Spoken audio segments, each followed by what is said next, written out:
146 BC, a Roman general stands on a hill watching a city burn. Not just any city. Carthage, one of the greatest civilizations in the Mediterranean. 1,000 years of culture, knowledge, art, and history going up in flames. And this General Scipio Aemilianus is weeping. His friend asks him why he's crying. They've won. Rome has finally destroyed its greatest enemy. And Scipio says something chilling. I'm crying because one day someone will do this to Rome. What you're about to witness isn't just the end of a war, it's the complete erasure of a civilization. A genocide, the systematic destruction of an entire people and their culture. And here's the twisted part. Carthage didn't want this war. They begged for peace. They surrendered everything. But Rome wanted them gone. This is the story of how a peaceful city was tricked, betrayed, and obliterated, and how one old man's obsession destroyed an entire civilization.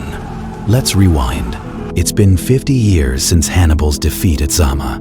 That's right, half a century of peace between Rome and Carthage. And Carthage? They've been model citizens. They paid every denarius of their war reparations. They asked Rome's permission before doing anything. They've essentially become Rome's client state. They can't even raise an army without Roman approval. But here's what Rome doesn't expect. Carthage is thriving. They've rebuilt. Their trade networks are booming. Their harbor is packed with merchant ships. Their libraries are full. Their agriculture is legendary. Carthaginian farming manuals are so good that after the war, Rome will translate them into Latin because they can't afford to lose that knowledge. Carthage isn't a military threat. They're an economic threat. And in the Roman Senate, there's an old man who cannot let this stand. His name is Marcus Porcius Cato, Cato the Elder, and he is obsessed. Every single speech he gives in the Senate, doesn't matter the topic, could be about taxes, roads, whatever, he ends the same way. Carthago delenda est. Carthage must be destroyed. He literally brings a fresh fig from Carthage to the Senate. One day, holds it up and says, "Look how close they are. Look how fertile their land is. Look how they prosper. Carthage must be destroyed." The man won't shut up about it for years. And slowly, Rome starts listening. 149 BC, Rome finally gets its excuse. Carthage's neighbor, Numidia, ruled by King Massinissa, has been stealing Carthaginian territory for years, piece by piece, farm by farm, and Rome has approved every single theft. Finally, Carthage has had enough. They raise an army, with Roman permission, to defend themselves. They fight back. Big mistake. Rome declares this a violation of the peace treaty. War is declared. But here's the thing. Carthage knows they can't win a war with Rome, so they immediately surrender. Completely, unconditionally. They send ambassadors to Rome. "We surrender. Tell us what you want. We'll do anything." Rome's terms arrive. First, send 300 hostages, the sons of your nobles. Carthage does it. They send 300 children to Rome. Second, hand over all your weapons.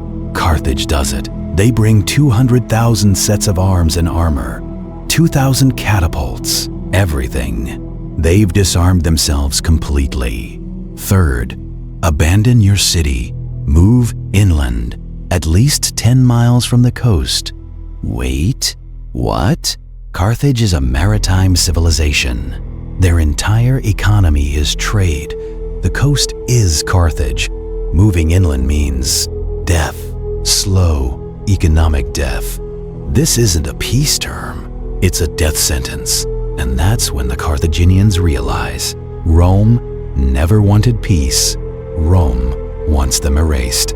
The ambassadors, Return to Carthage. They stand in the assembly and deliver Rome's final demand.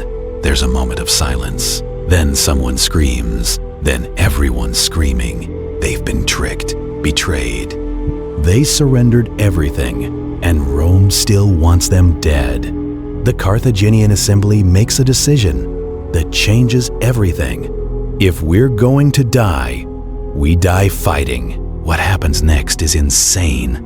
Carthage has no weapons, no army. Rome's legions are weeks away, so they turn their entire city into a weapons factory. Every temple becomes a forge. They melt down temple offerings, statues, anything metal. Women cut their hair to make bowstrings for catapults. Actual historical fact. Appian records this. They work day and night. Within weeks, they produce 8,000 shields, 18,000 swords, and hundreds of catapults. They tear up the streets to build fortifications. The harbor? They construct a secret entrance, so ships can come and go without being seen. They elect 2 generals, Hasdrubal and another Hasdrubal. Carthaginians loved that name, and when the Roman army arrives, led by consul Manius Manilius, expecting to walk into a defenseless city, they find walls bristling with weapons, catapults, a population armed and ready to die. Carthage says no. The siege begins in 149 BC. It will last 3 years. 3 years. The Romans can't break through. The walls are massive, triple layered, 40 feet high. The harbor is protected. Supply ships sneak through. Rome sends army after army. They die on the walls. Disease ravages their camps. It's a disaster. Meanwhile, inside the city, it's hell. Food runs out. They eat leather. They eat glue. They start eating rats, then dogs, then each other. Historical sources hint at cannibalism in the final months. Bodies pile up faster than they can be buried. Disease spreads, but they don't surrender. Then, Rome makes a change. They send a new commander. Young, brilliant, ruthless. His name? Scipio Aemilianus, the adopted grandson of Scipio Africanus, the man who defeated Hannibal at Zama. History is about to come full circle. Scipio arrives and everything changes. First, he builds discipline. Roman soldiers have gotten soft, lazy. He drills them mercilessly. No prostitutes in camp, no luxury. They're soldiers, not tourists. Second, he cuts off the city completely. He builds a massive wall around Carthage, all the way around, land and sea. Nothing gets in, nothing gets out. He blocks the harbor with a giant stone causeway. Ships can't get through. The Carthaginians dig a new harbor entrance in secret. Takes them months. One day, a Carthaginian war fleet sails out of nowhere. The Romans are stunned. But it's too little, too late. Scipio's blockade holds. By 146 BC, Carthage is dying. No food, no water, no hope. Scipio orders the final assault. Spring, 146 BC. Roman legions breach the walls, but Carthage doesn't surrender. They fight for every street, every house, every room. The Romans advance building by building. They climb onto roofs. The Carthaginians throw tiles, furniture, their own bodies from windows. It's house-to-house combat for 6 days. Hasdrubal, one of the generals, retreats to the temple of Eshmun on Bursa Hill with 900 deserters and 50,000 civilians. The temple is the last stronghold. Scipio sets it on fire. This is where it gets dark.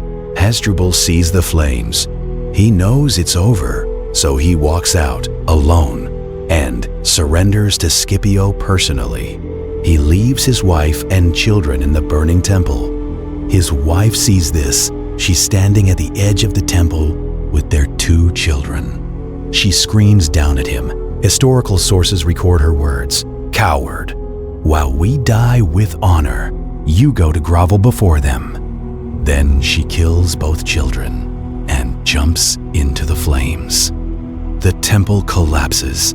Everyone inside dies. The city burns for 17 days straight. When the smoke clears, 50,000 survivors are pulled from the ruins. All of them, men, women, children, are sold into slavery. Every building is torn down. Stone by stone, the harbor is filled in. The walls are demolished. The streets are destroyed. Rome doesn't just conquer Carthage, they erase it. They literally plow the city under and supposedly sow it with salt, so nothing will ever grow there again. Rome wanted Carthage erased from memory. Carthage is declared cursed ground. Anyone who tries to rebuild will be executed. The territory becomes a Roman province, Africa, 1,000 years of Carthaginian civilization. Their language, their literature, their history, their culture, gone. We have almost nothing from Carthage in itself. No Carthaginian histories survive. Everything we know about them comes from their enemies. Imagine if the only thing anyone knew about your civilization came from the people who destroyed it. That's Carthage. Here's the moment that haunts me. Scipio stands on Bursa Hill watching the city burn. His friend Polybius, yes, the Polybius, the historian, is standing next to him. And Scipio starts crying. Polybius asks why. They've won. This is total victory. Scipio quotes Homer from the Iliad about the fall of Troy. "A day will come when sacred Troy shall perish, and Priam and his people shall be slain." Then he says something that gives me chills every time. "I fear that someday someone will give the same order about my own country." This is a Roman general at the height of Roman power, watching his greatest victory. And he sees Rome's future. He sees that empires don't last, that what you do to others will eventually be done to you. And he's right. 500 years later, Rome will fall. Germanic tribes will sack the city. The Western Empire will collapse. Someone did give that order about Rome. So what's the lesson here? The Third Punic War wasn't a war. It was an execution. Carthage did everything right. They surrendered, they paid reparations, they disarmed, they begged for mercy, and Rome destroyed them anyway. Why? Because Rome could. Because Carthage was prosperous, and that was threat enough. Because one old man spent years convincing Rome that a peaceful trading partner was somehow an existential threat. This is what happens when fear and hatred become policy. The Romans didn't just defeat Carthage, they erased them so thoroughly that we barely remember them today. Most people know Hannibal but couldn't tell you 5 facts about Carthaginian culture. That's not victory, that's cultural genocide. And the saddest part? It was all preventable if Rome had chosen mercy over fear, if they'd chosen coexistence over domination. But they didn't, and 1,000 years of human achievement went up in smoke. Here's my question for you. Was Rome's destruction of Carthage justified military strategy or one of history's greatest crimes? And here's the harder question. What would you have done? If you were Carthaginian in 149 BC, knowing you'd been tricked, do you fight and die with honor, or do you submit and hope for mercy that will never come? Drop your answer in the comments, because this is the debate historians have had for 2,000 years. If this series made you see ancient history differently, subscribe, because we're just getting started. The Punic Wars changed the world. Rome became an empire. Carthage became a memory. And Scipio's prophecy, it came true. I'll see you in the next one.